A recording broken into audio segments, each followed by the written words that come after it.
So welcome po sa Jesus Our Abundant Life Church. Ito po ang ating church. Dito po ipinapangaral po natin ang mensahe ng biyaya, ang mensahe ng tinapos na gawa ni Kristo doon sa krus at muling pagkabuhay. Ito po ay para sa ikaliligtas na mga hindi pa ligtas, ikalalakas naman ng mga ligtas na. Sabihin nga natin kung pananampalatayanan si Kristo. Kasi kahit na narinig mo na yung mabuting balita, kung ayaw mong sumampalataya, hindi ka pa rin maliligtas. No po? So para sa mga makakapanood ng message na ito, mula po sa amin, makiki-share na po, makiki-like, para mas marami po ang maligtas, mas marami po ang mapagpala, at higit sa lahat, mas marami po ang mabless sa mga nakikinig. Pagpatuloy na po natin yung series natin. Ano po ang ating series, mga kapatid? Sabay-sabay ho nating sabihin. Maniwala tayo. Nahuli yung iba. Sabihin ho natin, maniwala tayo. Okay. And this time, mga kapatid, nais po ng Diyos na maniwala tayo tungkol sa ating permanenteng kaligtasan. Sabihin natin, permanenteng kaligtasan. Pakisabi nga ako sa inyong katabi, ikaw ay permanenteng ligtas. Pag-usapan natin yan. Paano tayo naging permanenteng ligtas? At kung permanente pa, nawawala, permanente nga eh. So sa paksa po natin ngayon, mga kapatid, pagkwentuhan po natin ang dalawang usapin. Dalawa lang. Una, mga kapatid, kaligtasang tila nawawala. Okay? Kasi ang paksa natin, permanenteng kaligtasan. Pero tingnan po muna natin ito, kaligtasang tila nawawala. Pataas pa rin po ba ang krudo, mga kapatid? Pataas pa rin ang gasolina? Mataas pa rin no? At dahil mataas po ang presyo ng krudo, marami po na may kotse na meron namang pambili rin no, ng ibang kotse. Nag-iisip po sila na bumili ng mga EV. Ano ba yung EV? Electric vehicles. No po? So sabi nila, kasi ang dami kong nakikita ng mga electric vehicles sa daan. Ang dami kong nakikitang BYD. Ano yung BYD? Build your dreams. Yari po yan sa China. Dami ko nakikitang VinFast. Ano yung VinFast? Yari po yan sa Vietnam. Dami ko nakikitang Jetour. Ano yung Jetour? Yari yan sa China. At dami ko nakikitang MG. Ano yung MG? Morris Garages. Originally, British made po yan, British automotive company. Pero ngayon, guess what? Sino na uli may-ari? China na naman. Ano po? So sabihin nila, ang dami ko kasing nakikitang EV, kaya ang dami na siguro may EV. Parang ganito po mga kapatid. Kapag ikaw ay naghanap ng pulang kotse, may makikita ka? Marami?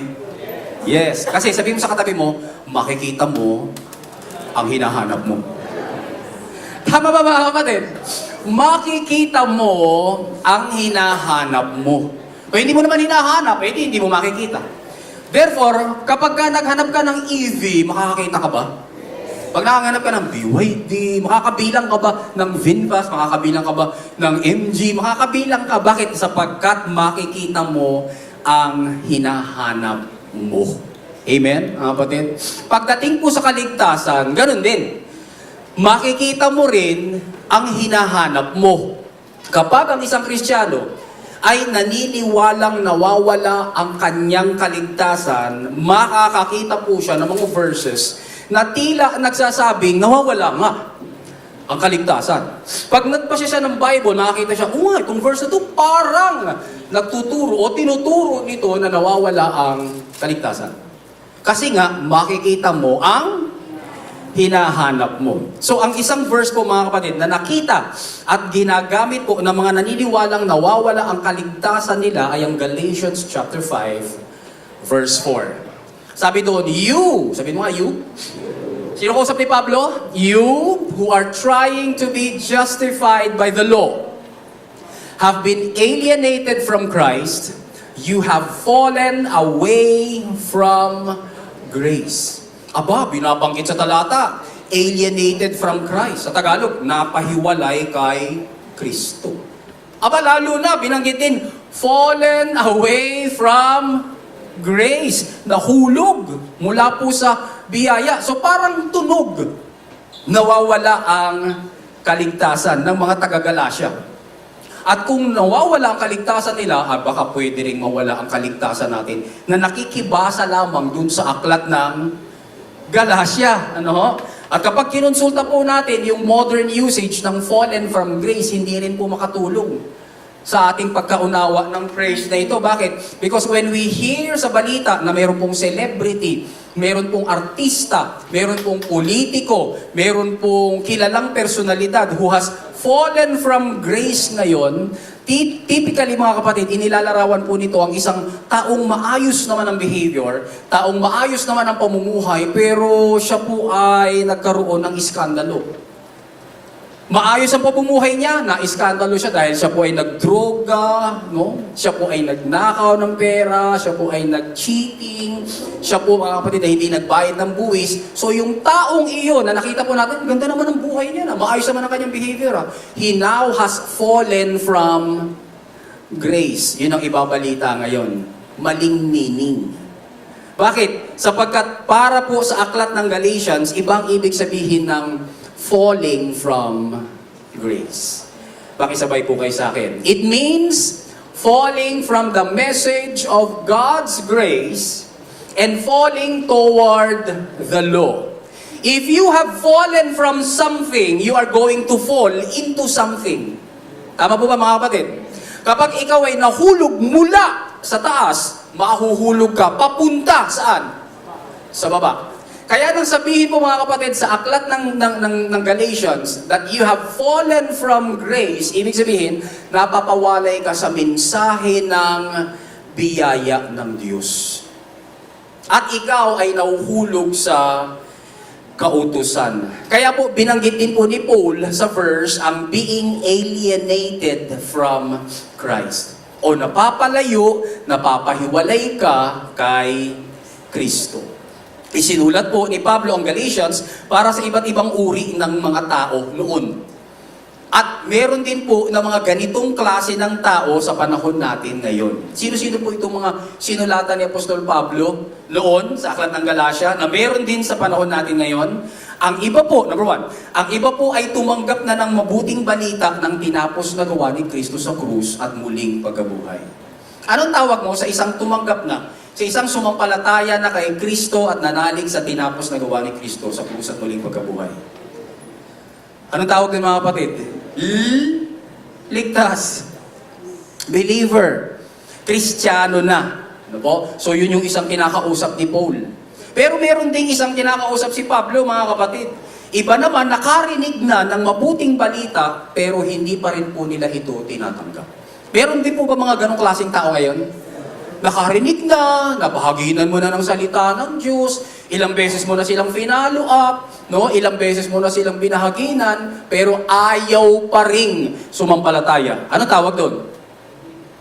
Kung yung sumampalataya ay ligtas, ano tawag doon sa hindi ayaw sumampalataya? Eh di hindi ligtas. Tapos meron naman nasa gitna.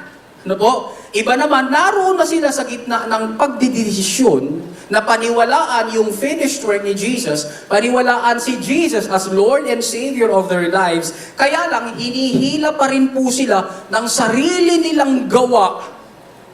Kaya hindi po sila talaga makatawid. Marami din pong mga ganong klase ng tao.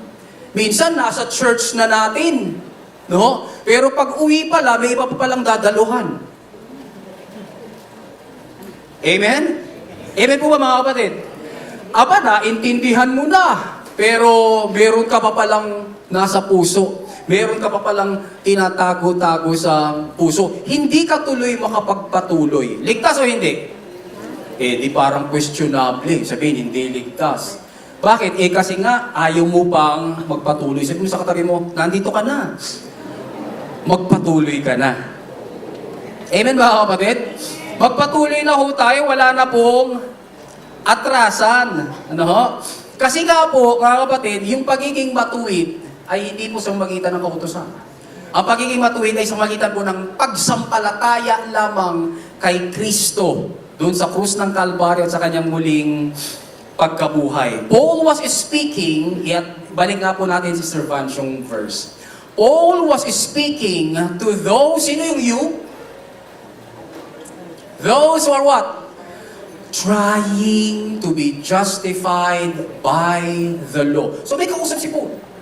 Ang kausap ni Paul, kayo who are trying to be justified by the law. Tanong, if you are trying to be justified by your own efforts, ligtas ka? Hindi. Bakit? Sapagkat ayon sa Ephesians 2:8-9, hindi nakakapagligtas ang ating mga gawa.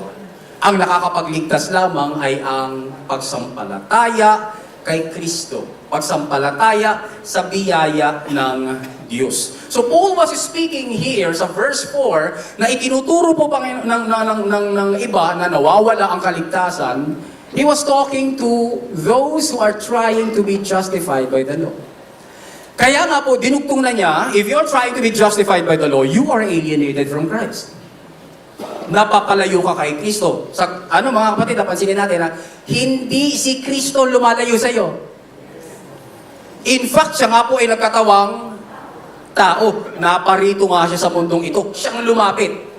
Pero kapag ayaw mo yung mabuting balita, ikaw napapalayo ka kay Kristo. And you are being alienated from Christ, you are falling away from grace. So, paano po natin nalaman na ang mga kausap ni Pablo sa Galatians chapter 5 verse 4 ay mga gustong sumunod sa kautusan? Atras lamang po tayo sa verse 3. Nandun yung sagot, nasa context. Kasi po, mga kapatid, may mga tao na gustong magpatuli. Tanong mo ang katabi mo, tuli ka na ba? Yan ang sinasabi natin. Of course, sa panahon po natin ngayon mga kapatid, no, ang pagpapatuling mga kapatid ay more sa medical, more sa kalinisan. Ano? Hindi ko tayo nagpapatuli para bigyang lugod ang Diyos. Sapagkat kahit na ikaw ay supot, pwede mo pa rin bigyang lugod ang Diyos. Amen mga kapatid?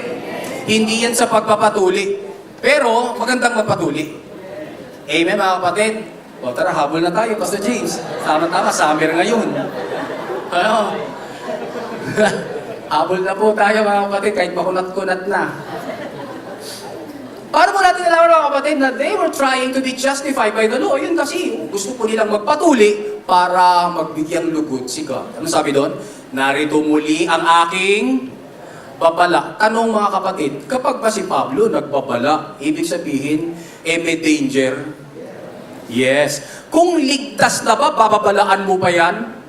Hindi na. Ang binababalaan po ni Pablo rito ay hindi ligtas. Yun kasi yung nasa puso niya. Kaya sabi niya, narito muli ang aking babala. Bawat taong nagpatuli ay kailangang tumupad sa buong kautusan. You see, kapag pinasailalim mo ang iyong sarili sa isa lamang na kautusan, obligado ka na ipailalim ang iyong sarili sa buong kautusan. Ayon sa Bible, 613 laws, ordinances, ang buong kautusan. So hindi lang po 10. Ang alam lang po kasi natin, 10 commandments. Para natin nalaman yung 10 commandments kasi nakapaskil po, pastor, doon sa simbahan. Pero pag binilang mo yung nakapaskil doon na 10 commandments sa simbahan, siyam lang yon. Binawasan din. Bakit? Kasi nagtuturo po kasi dito sa simbahan na sumamba ka sa rebulto. Kaya inalis po nila yung bahaging iyon na huwag kang gagawa. Amen mga kapatid? Hindi lang po 10. 613. Kapag ikaw ay nais magbigay ng kaluguran sa Panginoon, sa magitan lamang mga kapatid ng isang utos, inuobliga mo ang sarili mo na yun, kailangan ka na ngayong tumupad sa buong kautusan. Tanong, meron bang nakasunod sa buong kautusan? Wala. Basahin po ninyo Acts chapter 15, verses 1 to 10. Wala nga nakasunod eh. Kaya nga nung pinapanganak ang church, mga kapatid, sabi po ni na Pedro, sabi po ni na Juan, ang ituro natin ay ang biyaya ng Diyos. Na ang tao'y naliligtas lang dahil sa biyaya ng Diyos, hindi dahil sa pagsunod sa kautusan. So malinaw po mga kapatid na ang pinapatungkulan ni Pablo rito ay yung mga kagaya po natin, hindi kagaya natin mga tunay na Kristiyano, kundi unbelievers. Sabihin mo nga, unbelievers. So ang kausap ni Paul dito mga kapatid, sa verses 3, 4, ito po, ay mga di mananampalataya. Para natin nalaman, ayun nga, gusto nila magpatuli to give glory to God. How can we give glory to God? By faith.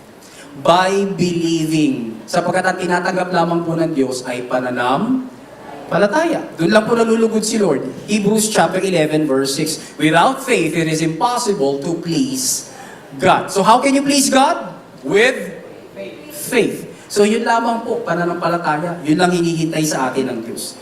Paano po tayo nakatitiyak mga kapatid that Paul was not speaking to Christians? Na nawawala ang kaligtasan kasi yung turo po ng ibang church. Gagamitin po nila yung Galatians chapter 5 verse 4. O kita ninyo, you can be alienated from Christ. O kita ninyo, you will fall away from grace. Kaya nawawala talaga ang kaligtasan. Pero paano tayo nakatitiyak that Paul was not speaking to Christians? Na nawawala ang kaligtasan. Notice mga kapatid, tatalo na po tayo, doon lang tayo sa context, hindi tayo malis. Verses 4 and 5. Notice the contrast between the you and the we. Okay? Sa Galatians chapter 5, 4 to 5. Ito na yun. Tayo natin. You who are trying to be justified by the law have been alienated from Christ. Kayo, have fallen away from grace. Sino po mga kapatid ang alienated from Christ? You. Sino po ang fallen away from grace? You. Sino yung you? Who are trying to be justified by the law. Yun ang you. Pero pagdating sa verse 5, pansinin nyo, for through the Spirit, ayan, na-involve na po ang banal na Spirito, we. Sino po magsasabi sa akin mga kapatid na iba ang you, iba ang we? Iba ang kayo, iba ang kami. Tama mga kapatid? You, we. Sino po yung we? Di si Pablo, kasama na po si Paul. No? Through the Spirit, si Paul, we, sabi niya, at pati yung mga kasama niya, eagerly await by faith the righteousness for which we hope. Nagkaroon po ng contrast yung righteousness po nila. Yung nandoon sa verse 5, gusto po nilang maging righteous sa pamamagitan ng pagpapatuli. Na gusto nilang madeklara silang matuwid sa pamamagitan ng pagsunod sa kautusan. Hindi sila maligtas. Pero sabi ni Paul, we eagerly await by faith the righteousness for which we hope. Sa pamamagitan po mga kapatid ng ano mo matatanggap ang tunay na righteousness. Nandun lang po sa verse, mga kapatid. By faith. It does not take faith for you to obey the law. Naniniwala po ba kayo mga kapatid? Pag sinabing, bawal tumawid dito, kung hindi ka kapatid tumawid, sumunod ka, hindi mo na kinakailangan ng faith. Hindi mo na kinakailangan ng faith. Pero kapag ikaw ay may sakit, meron kang karamdaman, tapos babasahin mo sa Biblia sa mga latay ni Jesus, ikaw ay pinagaling. Kailangan mo ng faith? Yes, kailangan mo ng faith. Bakit? Kasi iba yung nakikita mo.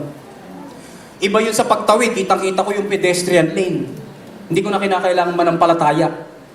Gagawin ko na lang. Kaya nga po, magkaiba sila.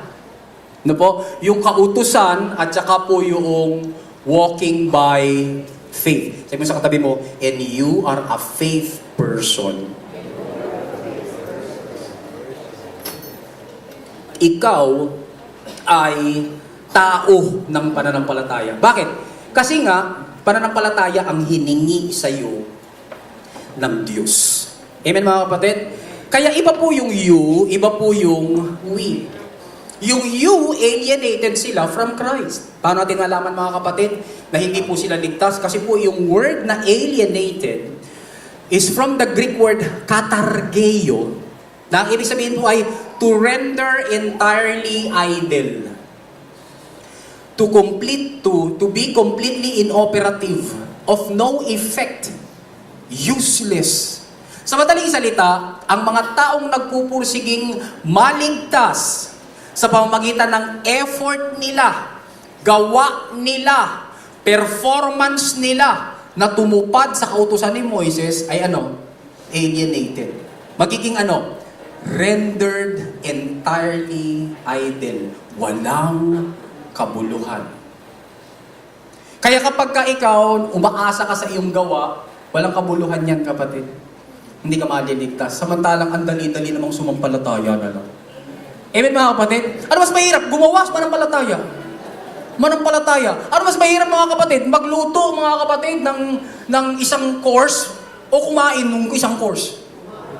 Kumain. Panampalatayanan mo na lang, naluto na yun. Dahil may nagtrabaho na. Ganon din naman po si Kristo, nagtrabaho na, ginawa na po niya, tapos gagawa ka pa. Pag gumawa ka pa, you will be walang kabuluhan. Sabi sa katabi mo, tapos na nga kasi. You will be completely inoperative. Ganap na hindi gumagana. Kaya nga po yung religion, hindi gumagana. Bakit? Ang nais po ng religion, itambakan ang tao ng gagawin. Tapos yung iba, kailangan nyo magpakasal, bayad. Kailangan mo ng binyag, bayad. Kailangan mong pagkasal, bayad, pamerienda. You see, lahat po may bayad. Pero sa pananampalataya kay Kristo, mga kapatid, wala. Ano po? Pero kung gusto mong mambless, di mambless ka. Malaya. Amen po mga kapatid? Completely inoperative. Of no effect. Wala pong epekto. At, ano po ang sabi doon? Useless. Walang kwenta. Ibig sabihin, in short, putol mula sa katotohanan ng mabuting balita ng biyaya. Kaya naman, napaka-imposible para po sa kanila na maging matuwid sa harap ng Diyos, kaya hindi po sila ligtas. Kaya po yung Galatians chapter 5 verse 4 mga kapatid, ay hindi po yung tungkol, hindi po pwedeng ilapat sa mga tunay na Kristiyano dahil tungkol ito sa mga hindi mananampalataya na sumusubok maligtas sa pamamagitan ng pagtupad sa kautusan. Kaya huwag mong gagamitin yung Galatians chapter 5 verse 4 para palabasin na ang kaligtasan ko, ako na tunay na sumampalataya na kay Kristo, nawawala yung kaligtasan ko. Lumalabas na yung Galatians chapter 5 verse 4 ay nagtuturo lang ng kaligtasang tila nawawala. Naku po natin mga kapatid, malinaw ho ba mga kapatid? Kaya wag po tayo padadali sa mga nagtuturo, sabihin nila, nawawala ang kaligtasan. Hindi. Pag-aralan po natin para makita po natin na hindi nga talaga nawawala ang kaligtasan. Okay mga kapatid? Tayo po, nananampalataya po tayo na ang kaligtasan is by grace alone, through faith alone, in Christ alone. Sabi nga natin, by grace alone, through faith alone, in Christ alone. Amen? Liligtas po tayo sa pamagitan po nun. Kaya tayo po yung we, iba po yung tinutukoy ni Paul doon sa Galatians chapter 5 verse 4 na you, people who are trying to be justified by the law. Nakupuha natin mga kapatid. So number 1, kaligtasang tila nawawala. Pangalawa, pag-usapan po natin, kaligtasang tunay na nananatili. Amen? Kaligtasang tunay na nananatili. Sino po rito ang pinanganak may birthday? Praise God. Yung iba siguro nahuli lang magtaas ng kamay. Yung iba, yung talagang magtaas ng kamay. Lahat po ba tayo may birthday? Yes. Lahat po ba tayo pinanganak? Yes. Amen. If you were born, you cannot be unborn. Ngatain po natin yun.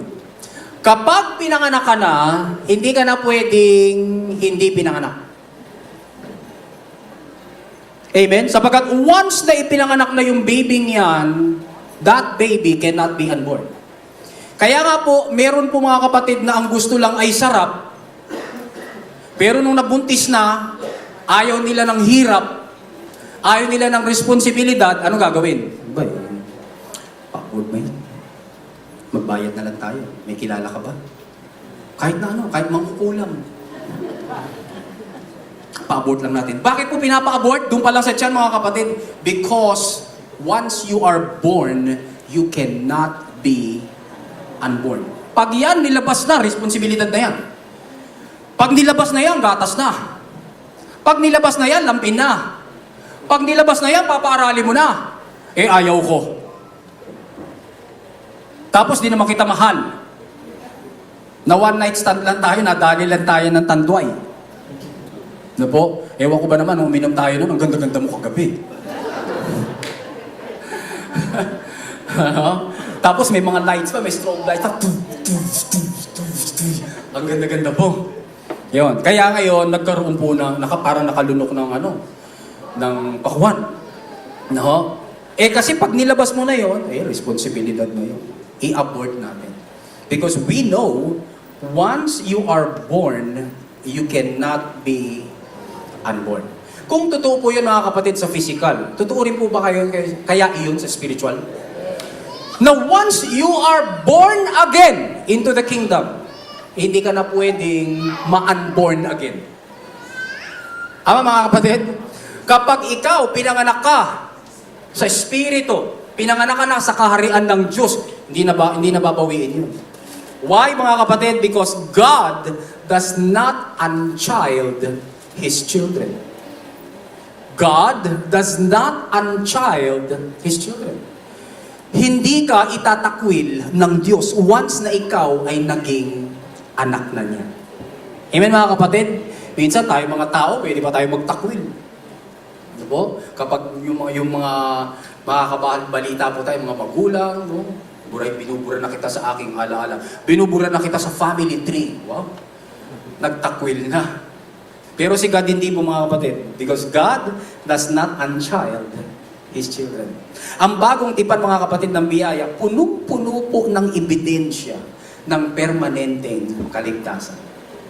Praise God. So pag nakuha natin ito mga kapatid, sana po araw-araw punong-puno na po tayo ng ngiti. Kasi alam mo, hindi mawawala ang iyong kaligtasan. Amen mga kapatid? Praise God. Puno-puno po ito mga kapatid ng ebidensya na once na ang isang tao ay sumampalataya na kay Kristo, John chapter 1 verse 12, for all who believed in His name and received Him, they will be given the right to become children of God. Lahat po ng mananalig, lahat po ng tatanggap sa Kanya, ibibigyan niya ng karapatan na maging mga anak ng Diyos.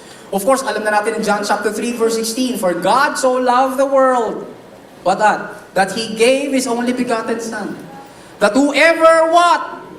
Believes. Sinabi pa doon that whoever follows the law, no, whoever believes, whoever works, no, whoever believes will not perish, but shall have everlasting life. Ginawa mo na ba yan kapatid?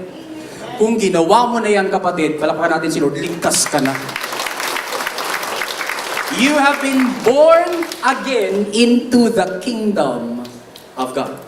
Nasa kaharian ka na ng Diyos. Pag nagtiwala ka sa tinapos na gawa ni Kristo sa krus at muling pagkabuhay, ikaw ay maliligtas. Bakit? Malinaw po yun sa 1 Corinthians chapter 15 verse 1 to 4. By this gospel you are saved.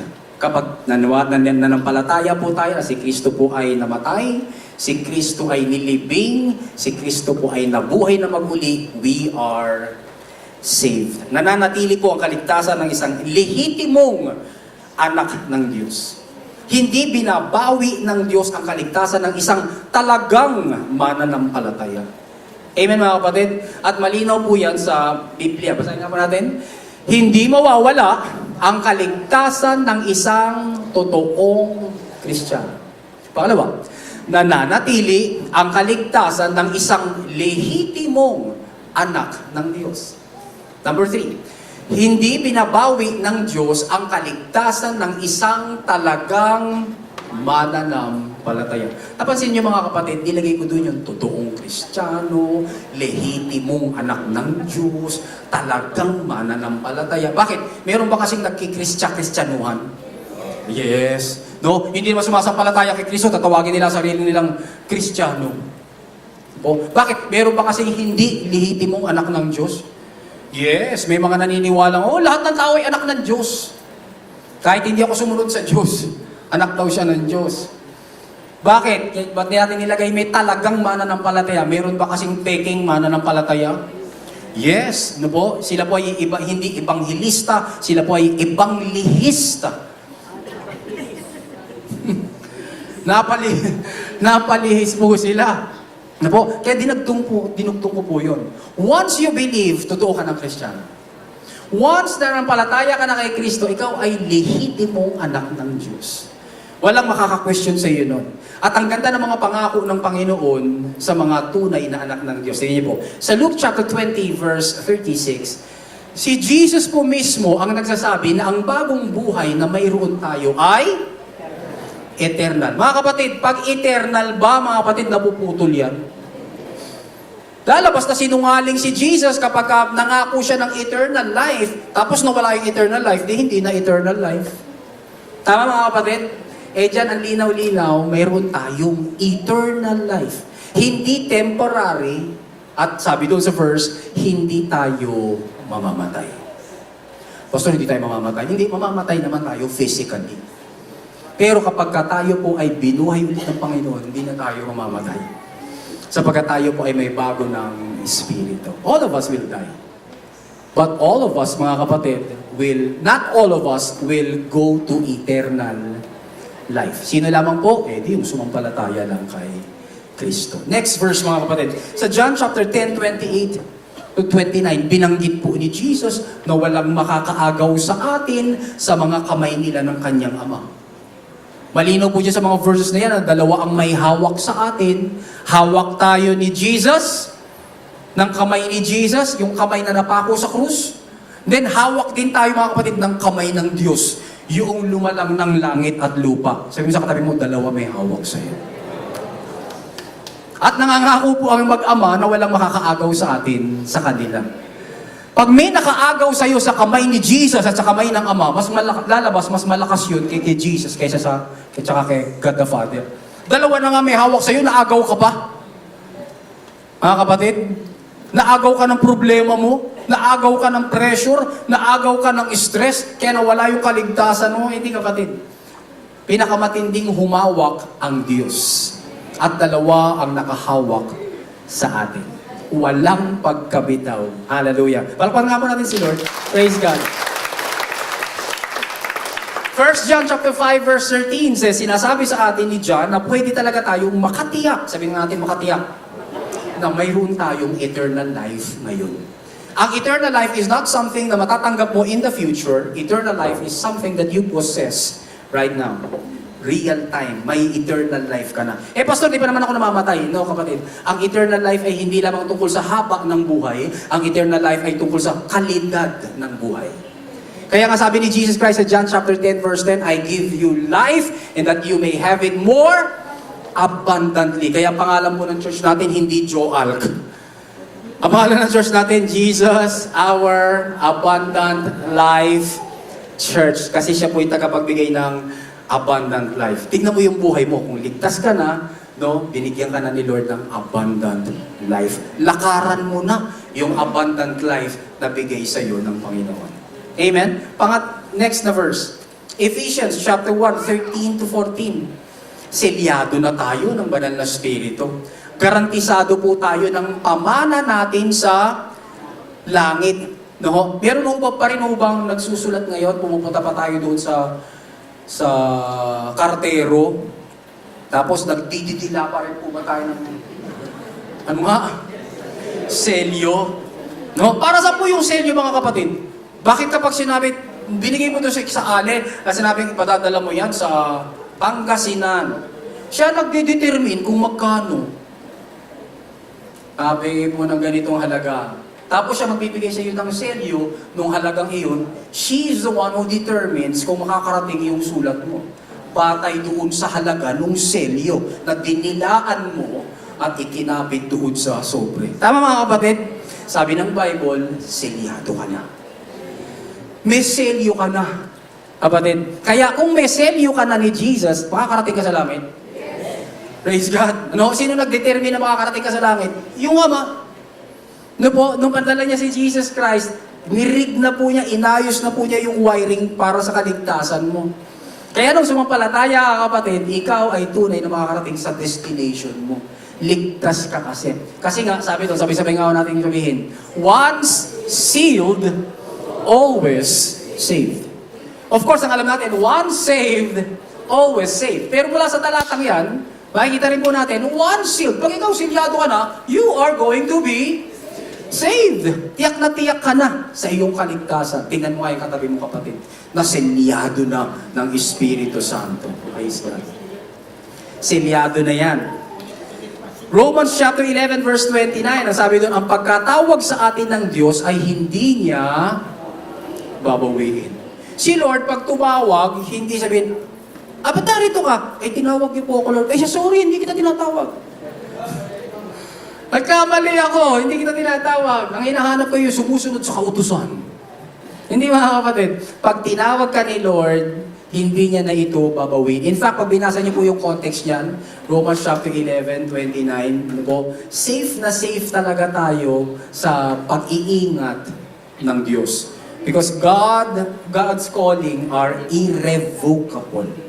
Hebrews chapter 13, verse 5. Sabi po doon, nangangako ang Diyos na hindi niya tayo iiwan ni pababayaan man. Kung nawawala ang kaligtasan mo, lumalabas pa mga kapatid na iniwan ka ng Diyos. Oo. Kung nawawala pala kaligtasan mo, di iniwan ka ng Diyos. Kung nawawala pala kaligtasan mo, di ikay pinabayaan ng Diyos. Pero hindi, nangako siya. Nagbitaw po siya ng salita, hindi kita iiwan, hindi kita pababayaan. May pinagdadaanan ka ba ngayon, kapatid? Kung may pinagdadaanan ka, tandaan mo ito, hindi ka iiwan ni God, hindi ka niya pababayaan. Praise God!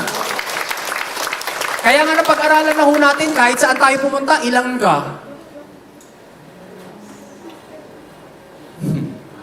Absent yata kayong lahat. Kahit saan ka pumunta, ilan ka? Ilan kayo? 4. Ikaw, ang Ama, ang Anak na nakatira sa iyo, ayon sa John chapter 14, verse 23, at ang Espiritu Santo na itinuturing kang kanyang templo. 1 Corinthians 3:16 and 6:19, nakatira sila sa iyo. Ilan ka? 4. Pag nag-CR ka ba mamaya, nandun 4 kayo? Yes. Sabihin, Pastor naman, sa CR ba naman, sasamahan pa ako ni Lord? Sasamahan ka ni Lord, kapatid! Sapagkat may mga panahon na kailangan mo si Lord sa CR. Tama mga kapatid? In fact, walang lugar na hindi mo kailangan ang Diyos. Sa lahat ng pupuntahan mo, sa lahat ng gagawin mo, whenever, wherever, however, you need God. At sabi ni God, alam ko na you are going to need me, titirhan kita. At ito pangako sa'yo, I will never leave you, nor forsake you. Praise God. Sige po, palakpan po natin sino, huwag niyong awatin. By the way, mga kapatid, alam niyo po ba na sa context ng Hebrews chapter 13, verse 5, yan po ay context ng pera. Context po yan ng pera. No, huwag kayong maproblema sa pera sapagkat hindi ko kayo iiwan, hindi ko kayo pababayaan. Po? Kaya po yung mga sumasakit dito ang ulo pag walang pera, pero pag tinapalan mo rito ng kahit na 100 pesos, nawawala yung sakit ng ulo. Nawawala yung sakit, lumalakas. Naniwala kayo mga kapatid? No, pag nangihina ka, pag nakatanggap ka ng blessing, lumalakas ka? Nakatanggap ka ng bonus, lumalakas ka, kapatid. Dapat po, mga kapatid, ang talagang nakakapagpalakas sa atin ay yung katotohanan na hindi tayo iiwan, hindi tayo pababayaan ng Diyos. Hallelujah! Kung kaya ni God yan sa pera, di mas lalo naman kaya niya sa kaligtasan. Sapagkat bayad na nga, mga kapatid, Hebrews, 1 Peter chapter 1 verse 5, protektado po tayo ng kapangyarihan ng Diyos. Hindi ikaw ang nagme-maintain ng kaligtasan mo. Hindi ikaw ang nagpoprotekta sa sarili mo para maligtas ka.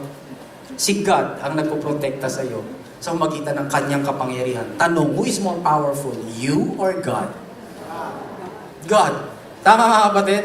Therefore, let us stop, tapusin po natin mga kapatid yung pagtitiwala sa sarili nating kakayanan. Lapit lagi tayo sa Panginoon. Ano pa? Hebrews chapter 7 verse 25. Kaya tayong lubos na iligtas ng Panginoon sa lahat ng panahon. Sabihin natin, lahat ng panahon. Dahil nabubuhay po siya magpakailan pa ba. Hindi na po mamamatay si Jesus. At dahil nakatira na siya sa iyo, mga kapatid, nakatali na ang kaligtasan mo sa haba ng kanyang buhay, hindi na nga siya mamamatay.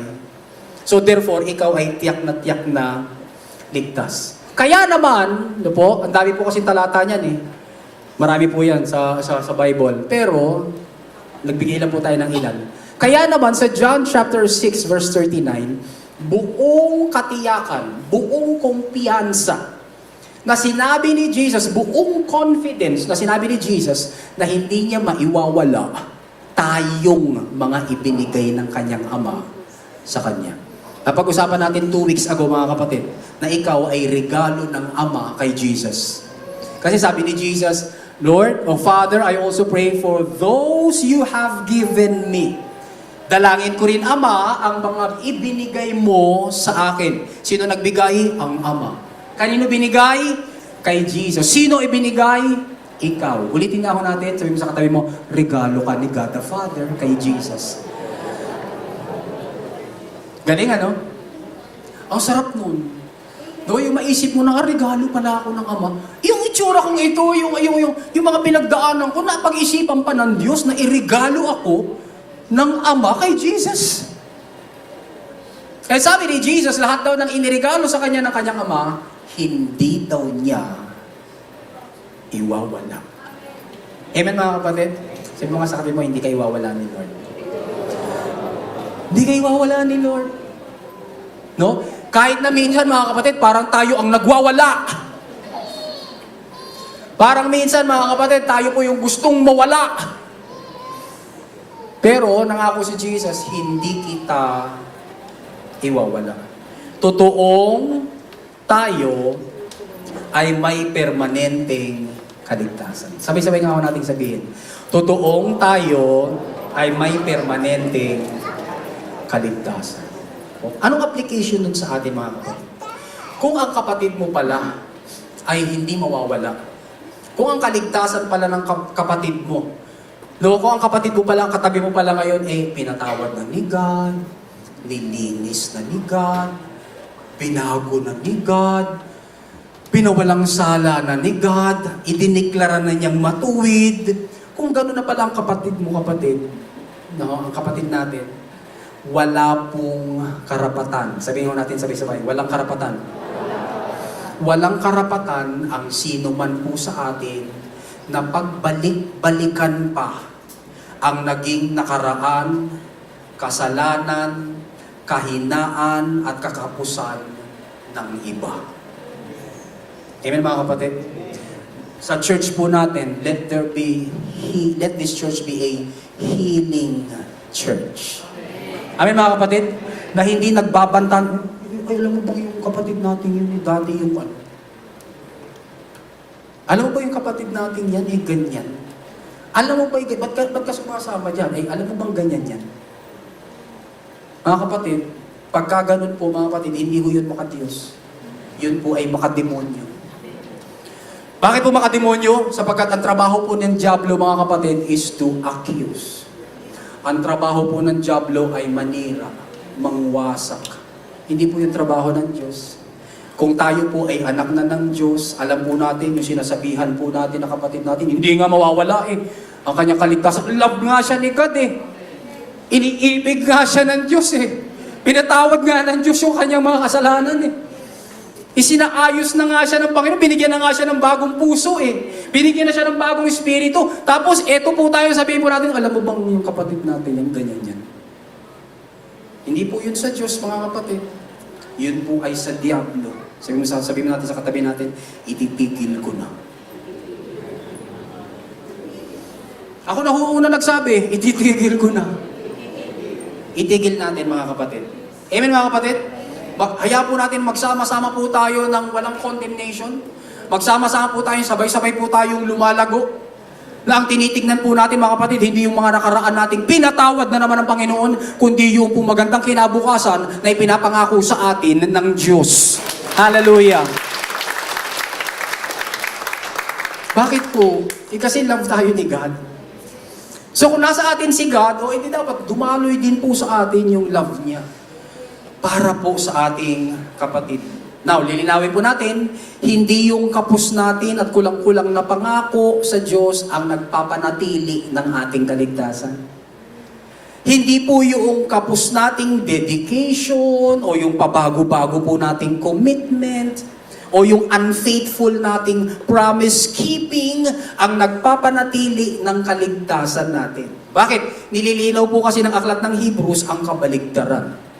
It is God's promise to Himself that secures our salvation. Ulitin ko po. It is God's promise to Himself that secures our salvation. Tinutukoy po ng sumulat ng Hebrews na ang pangako ng pagpapanatili ng ating kaligtasan, kaligtasan ng ating kaluluwa, kaligtasan po mga kapatid, ipinagtibay po ito sa pagitan ng dalawang bagay na hindi nagbabago. Ano yung dalawang bagay na hindi nagbabago? Ang Diyos at ang Diyos. Pastor, ano ba yung tinuturo mo yan? Yung Diyos at ang Diyos. Bakit? Nangako kasi yung Diyos sa Diyos. Basahin nga ako natin mga kapatid. Hebrews chapter 6, 13 to 20. Nang mangako ang Diyos kay Abraham, nanumpa ang Diyos sa kanyang sarili. Kapatid, nakausap mo na ang sarili mo. Di ba yung dati, di pa tayo manampalataya? Pag kami nagawa tayo, sabihin, bu. Pinagsasampal mo sarili mo. Sino sinasampal mo? Yung sarili mo. Sino kinakausap mo? Yung sarili mo. Dito pa mga kapatid, sabi ni God, i-bless ko si Abraham. I will make you the father of many nations. Para maniwala ka, sabi ng Bible, nanumpa ang Diyos sa kanyang sarili. Bakit siya nanumpa sa sarili niya? Dahil wala na siyang panunumpaan na higit pa sa kanya. Di ba mga kapatid, tayo po pag nanunumpa, kailangan po natin ng mas mataas sa atin. Alam nga naman sabihin ko, alam mo, mamahalin kita, mamahalin kita, nanunumpa ako sa langgam na ito. Walang kabuluhan yan mga kapatid. Pero masabi, mamahalin kita, nanunumpa ako sa Diyos. Mas mataas sa akin. Tayo po, pagka nandun tayo sa hukuman, mga kapatid, di ba mas mataas sa atin yung hukom? Kasi pag tinawag tayo, okay, ako po naman ay hindi pa natawag. Sana wag naman. Ano po, pag tinawag po tayo, mga kapatid, di ba, sumusumpa po tayo sa harap niya, mas mataas siya sa atin eh, sa authority. Tapos lalabasan po tayo ng ano? Biblia. Mas mataas ba yung salita ng Diyos kaysa sa salita natin? Yes, kaya nanunumpa po tayo sa something that is higher than us. Pag kinasal po natin mga kapatid, no? Pag may ikinasal po tayo, di ba nagsusumpaan po yung mag-asawa, yung nagpapakasal? Sila po ba mga kapatid ay nagsusumpaan mga kapatid sa harap ko? Hindi. Nagsusumpaan po sila sa harap ng Diyos. Mas mataas ang Diyos. Ano naman ang kinalaman ko? Ako po ay nag-facilitate lang ng kasal pero manunumpa sila sa harap ng Diyos. Pag nanunumpa ka sa mas mataas sa Diyos.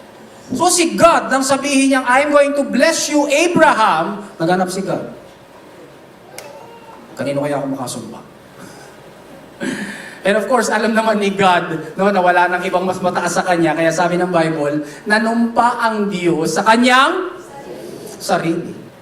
Kaya po yung pag-bless ni Lord kay Abraham ay sumpa ng Diyos sa Diyos. Sumpa ng Diyos sa Kanyang sarili. Tuloy po natin mga kapatid. Sinabi niya, tinitiyak ko, tinitiyak niya, na lubos kitang pagpapalain. At ang iyong lahi ay aking pararamihin. Sinabi ito ni God mga kapatid, noong si Abraham at si Sarah ay wala pang anak.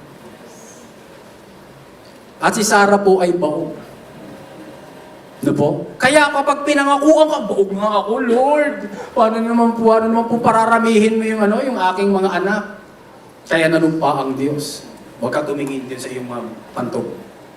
O sa iyong bahay bata, sa bahay bata ng asawa mo. Huwag kang tumingin sa iyong katandaan. Tumingin ka sa aking sumpa. Pakinggan mo ang aking sumpa. Panghawakan mo ang aking sumpa. Sabi sa verse 15 mga kapatid, kaya't pagkatapos ng matiyagang paghihintay, naghintay ho ba si Abraham? Yes. Matiyagang paghihintay. Amen. Sabi mo sa katabi mo, huwag kang mainip.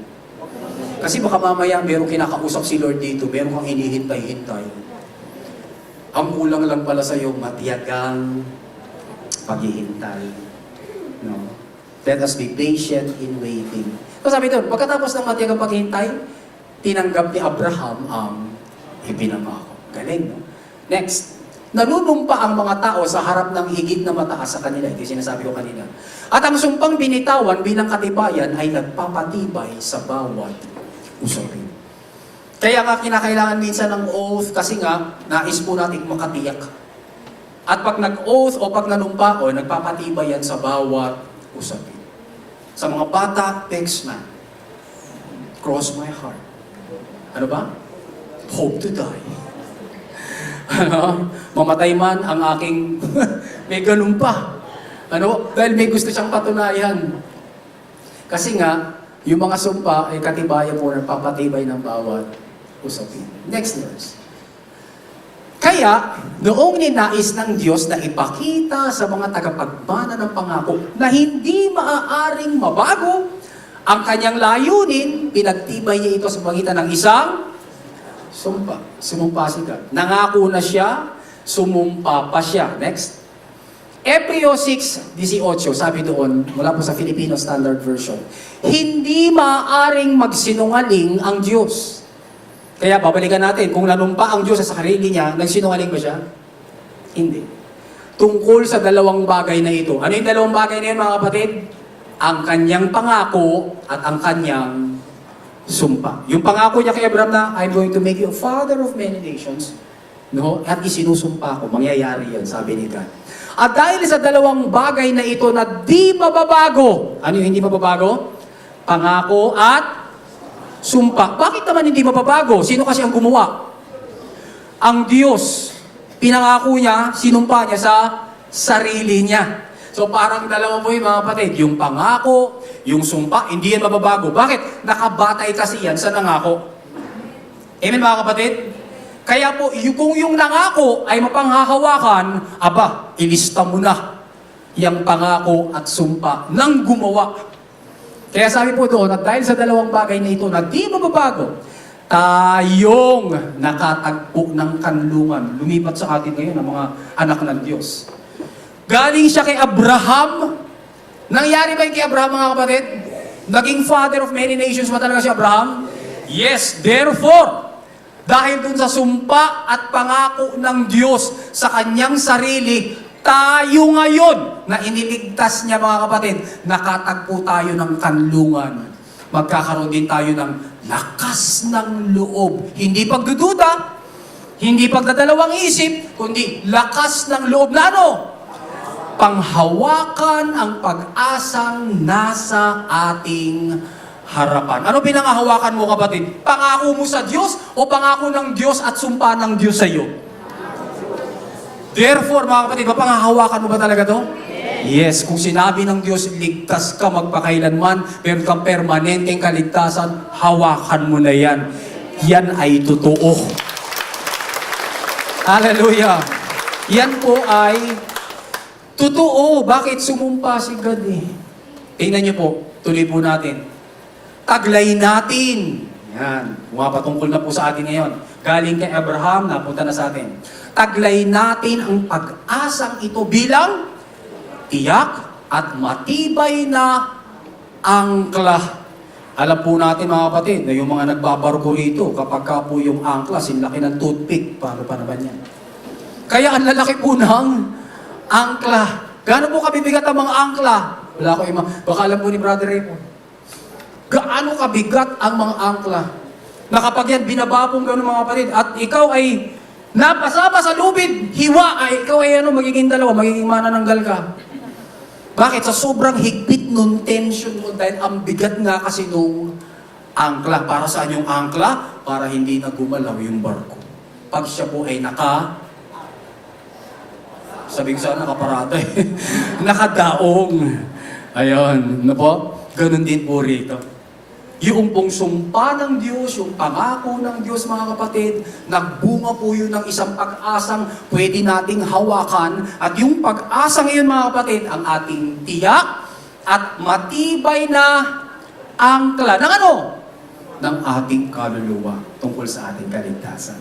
Isang pag-asa na umaabot sa kabanal-banalang dako sa kabila ng tabing ng templo. Tuloy po natin, sabi sa last verse, doon sa kalangitan, nauna nang pumasok si Jesus. Ang ganda nito mga kapatid. Alang-alang sa atin. Nandito ka pa, nauna na siya. To make sure na may upuan ka. Amen mga kapatid? To make sure na ikaw ay ligtas. Palakpan po natin si Lord. Nauna na siya. Alang-alang sa atin. Di ba yung mga magbe-best friend dito mga kapatid? Ano pong ginagawa mga kapatid pag magbe-best friend? Siya, koy, dadaan mo na sa CR sa ano. Isave mo ko ha. Akong bahala sa iyo. Isave kita ng upuan. Ayun. So siya nakaupo sa harap. O nasaan na? Pagdating mo, nasaan na yung sinave mo sa akin? Ayun, sa likod. Pinag-save naman kita.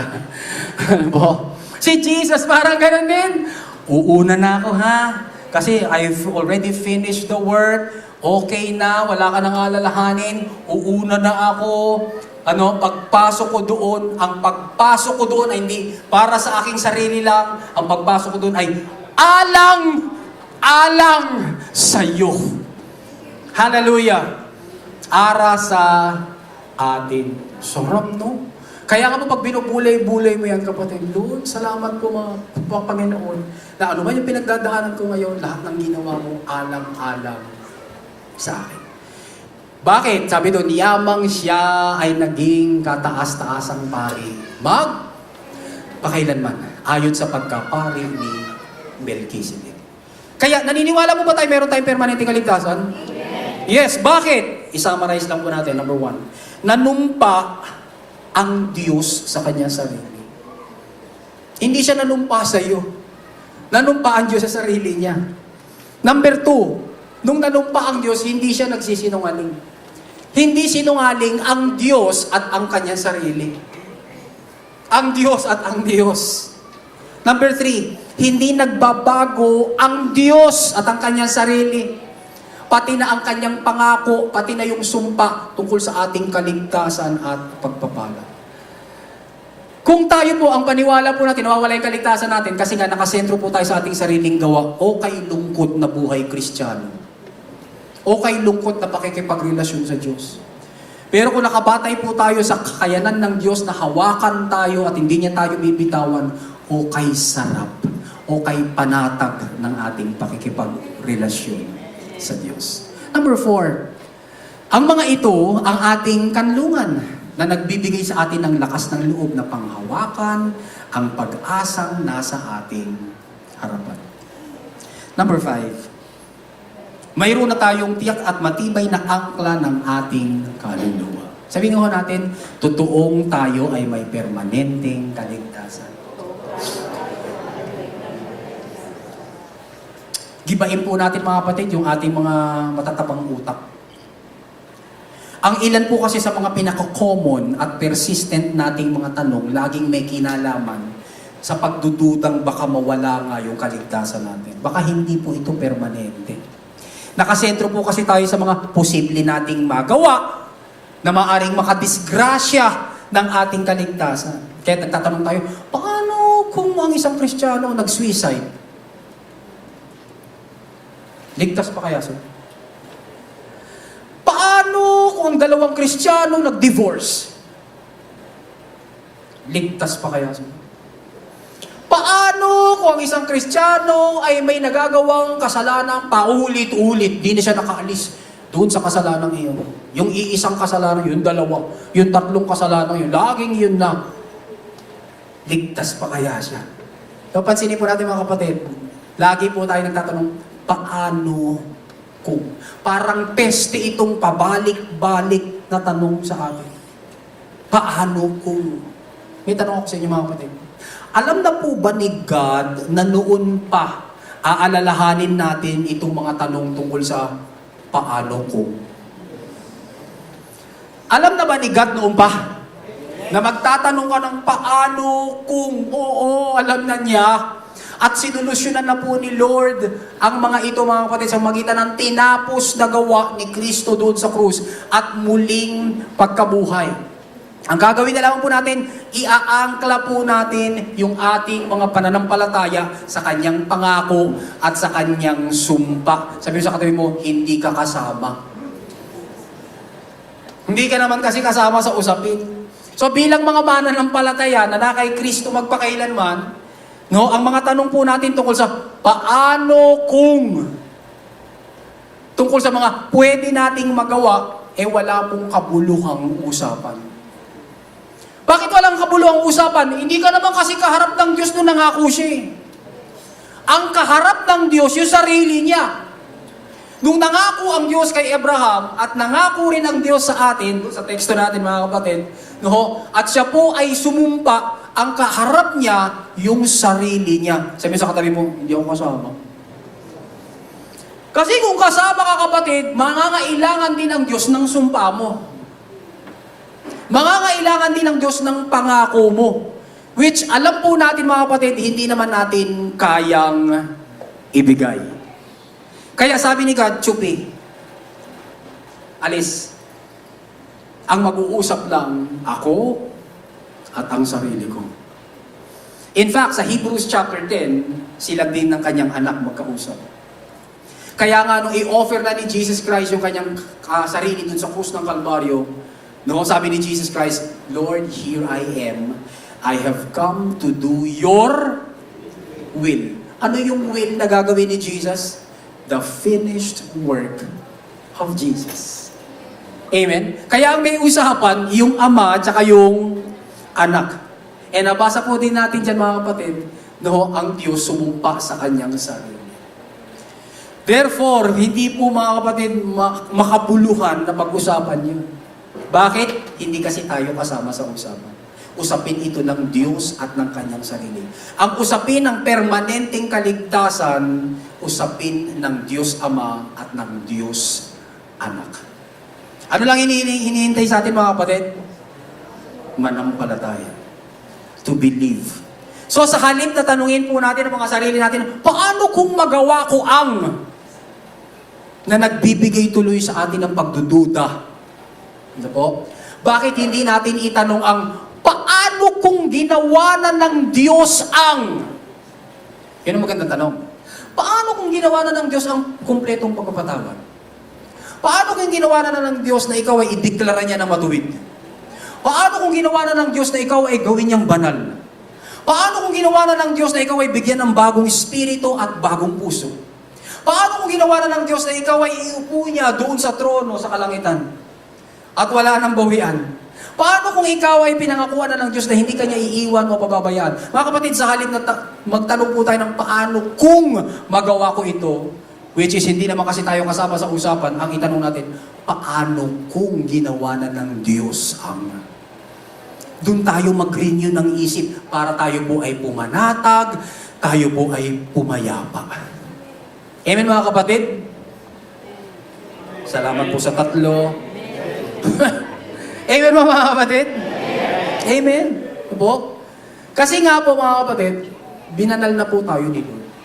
Tayo po ay iniligtas niya na magpakailan naman. Lagi kami nag-uusap magkakapatid. Sabi nga magkakapatid, ano kaya ang papel ni Mama sa buhay natin ngayon? Dahil alam po natin, si Mama nakakalimot na. Ano pa kaya ang gustong i-accomplish ni God sa pamamagitan ni Mama? Isang araw, sabi ni Aileen, Manong, may tutor lang ako. Nagsaing na ako. Walang kasama si Mama, baka hukutin ni Mama. Yung sinabi. Sige, lumipat ako sa kabila. Nagkwentuhan kami ni Mama, yung usual na kwento. Si Mama po, mga kapatid, laging ang kwento ni Mama is, alam mo, ang bait talaga ng Papa mo. Walang ibang kukwento si Mama, kundi ang bait ng Papa mo, ang bait ng Papa mo, ang bait ng Papa mo, ang bait talaga ng Papa mo. So, lagi namin naririnig yun. Sa amin naman, mabait naman si Papa, pero may times na hindi mabait si Papa. Okay lang, Papa. May times naman na hindi naging mabait si Papa. So dahil si mama, lagi sinasabi, mabait si papa mo, mabait si papa mo. Minsan nakakarindi yun. Ano po? Kaya, kwinento ko kay mama, ma, kung mabait po si papa, bakit noong time na ganito, ay ganito nangyari, ay ganito. O, napabarkada si papa ng gano'n. Tapos elementary kami noon, no? Nakatira tayo sa apartment. Nung gusto niyo na magwala, gusto niyo sunugin yung apartment natin. Dahil si Papa ay napabarkada. Hindi naman babae si Papa, napabarkada. No po, at dahil napabarkada siya, napapabayaan yung emotional na need na halimbawa ni Mama noon at namin, maliliit pa kami noon. So pag kinento ko yun kay Mama, kaya si Papa naman po, hindi naman talaga laging mabait. May time na si Papa po noon ay hindi mabait. Parang gusto kong i-point yun kasi nga laging sinasabi ni Mama, ang bait ng Papa mo. Tapos pagkatapos ko po sabihin sa kanya yun, sabi ni Mama. Kasi nakita ko sa mukha niya parang nalungkot siya. Tapos pagkatapos ko ikwento yun, sabi ni Mama, pero alam mo, ang bait ng Papa mo.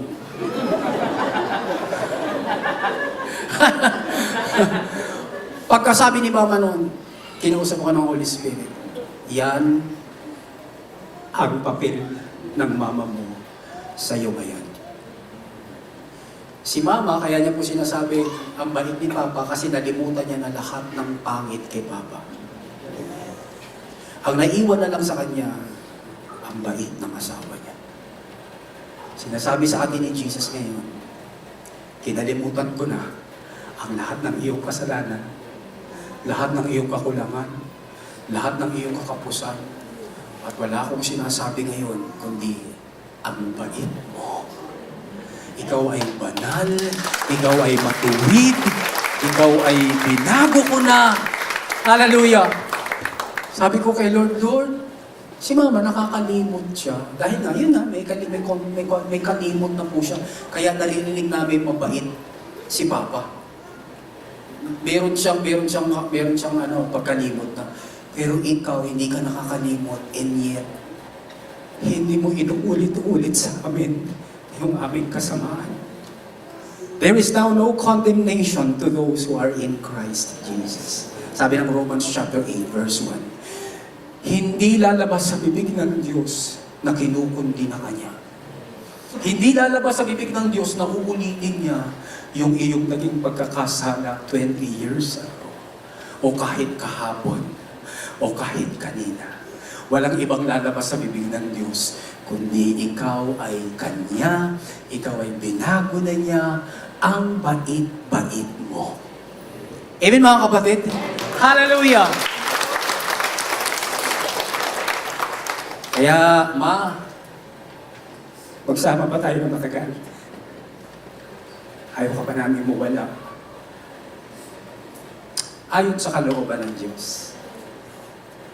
Dahil ikaw ay paalala ng Diyos sa akin at sa amin na ang Diyos ay hindi humahatol.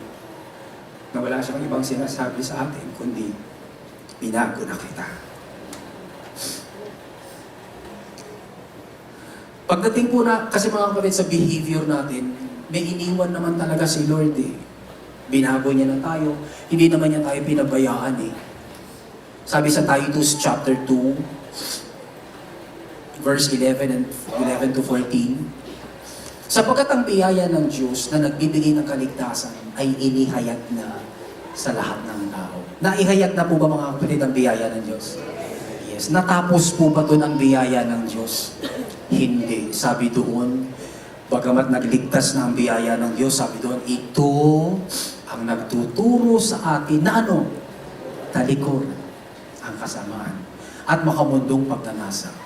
Kaya naman, in application, mumuhay tayo sa mundong ito ng maayos, matuwid, makadiyos, habang hinihintay natin, kasi nandito pa tayo sa mundo eh, hinihintay natin ang napakagandang pag-asa na walang iba kundi ang maluwalhating pagbabalik ng ating nakilang Diyos at tagapagligtas na si Jesucristo.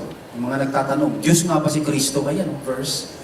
Siya ay dakilang Diyos at tagapagligtas na si Jesucristo. Verse 14. Ibinigay niya ang kanyang sarili para sa atin. Bakit? Upang tubusin tayo. Sa ilan? Sa lahat ng kasamaan at upang tayo'y maging mamamayan niya na ano? Malinis hanggang gumawa ng mabuti. Bago na ang wiring mo. Nung tayo ay kay Satanas pa, naka-wire tayo para magkasala. Pero nung tayo sumampalataya na kay Kristo, may bago ka ng puso, may bago ka ng espiritu, nananahan na siya sa iyo. Sakto na ang ganda ng pagkaka-wire niya sa iyo. Na ikaw ay aasa sa biyaya ng Diyos sa pang-araw-araw nating pamumuhay. Dahil yun ang ating calling. Amen? Tandaan po natin, kasi sabi doon, maghihintay daw tayo. Hindi yung paghihintay natin at paggawa ng mabuti ang nagpapanatili sa atin ng mong kaligtasan, kundi tanging ang Diyos lang ng biyaya. Nangako na po si Lord, mga kapatid, hindi niya tayo iwan, sabi niya kanina. Ito pa, last verse. Sabi sa 2 Timothy 2:13, if we are faithless, taas nga po kami mga kapatid, bisan faithless ka. Tayo po, minsan faithless. Pero, ang galing ni Lord. Alam ba niya yun? Sometimes we're going to be faithless. Sometimes hindi tayo magtitiwala sa Kanya. Pero ang galing nung sabi doon, if we are faithless, He remains faithful. For He cannot disown Himself. Hindi niya itatakwil, hindi niya ikakaila ang Kanyang sarili. Kapag faithless tayo, faithful pa yun si Lord. Kaya mga kapatid, kapag may panghihina tayo sa ating spiritual na buhay, it is not the time, mga kapatid, na lumayo. It is actually the time na lumapit. Sapagkat hindi ka papaluin ng Diyos. Hindi ka papatukan ng Diyos. Hindi galit ang Diyos sa iyo. Ano ba nakakagalit sa Diyos? Kasalanan. Ano ba nakakapaghiwalay sa atin sa Diyos? Kasalanan. Anong ginawa ng Diyos sa kasalanan? Binayaran niya na. Pinatawad tayo. So meron pa po bang nakakagalit sa Diyos sa buhay mo? Wala na.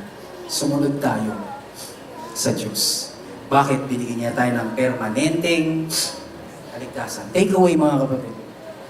Dahil sa biyaya ng Diyos, panatag ako sa aking permanenteng kaligtasan sa pamamagitan ni Kristo. Saan? Sa tinapos ng gawa sa krus at muling pagkabuhay. Tayo po'y manalangin. Dakilang Diyos, maraming salamat po sa iyong salita. Buhay ang iyong salita. Thank you for encouraging us. Thank you for comforting us. Thank you, Lord God, na kami po, Diyos, ay pinapanatag mo, pinapayapa mo. And Lord, dalangin po namin, Panginoon, na patuloy kami umasa sa iyo. Diyos ng biyaya at sa biyaya ng Diyos. Kapatid, kung narito ka o kung nakikinig ka ngayon, wherever you are, sa broadcast na ito, kung na-upload na ito sa video, sa YouTube, o sa Facebook, kapatid, sampalatayanan mo si Kristo. Wala tayong ibang kailangan kundi si Jesus lamang. Nais kitang samahan sa isang maikling panalangin ng pagkilala kay Jesus. Sabihin mo, Panginoong Jesus, ako po ay isang makasalanan. Salamat po sa krus ng Kalbaryo. Pinatawad mo ang lahat kong kasalanan. Sumasampalataya ako sa iyo. Nagtitiwala sa tinapos mong gawa sa krus at muling pagkabuhay. Ako ngayon ay ligtas. Hindi dahil sa aking kabutihan, kundi dahil sa iyong mayamang biyaya. Sa pangalan mo, Jesus. Amen. Kilala mo, Panginoon, ang mga taong sumampalataya sa iyo. Bigyan mo sila ng assurance. Payapain mo ang kanilang puso. Alisin mo, Panginoon, ang attention nila sa mga paano kung mga magagawa po nila. Kundi ilipat mo ang focus sa paano kung ng mga ginawa mo na. Thank you, Lord God. Ikaw maitaas, maluwalhati, madakila sa pangalan po ni Jesus. Amen and amen and amen. Praise God. Amen. Praise God. Handa po natin ang ating mga puso mga kapatid. Tayo po ay magpipira-piraso ng tinapay.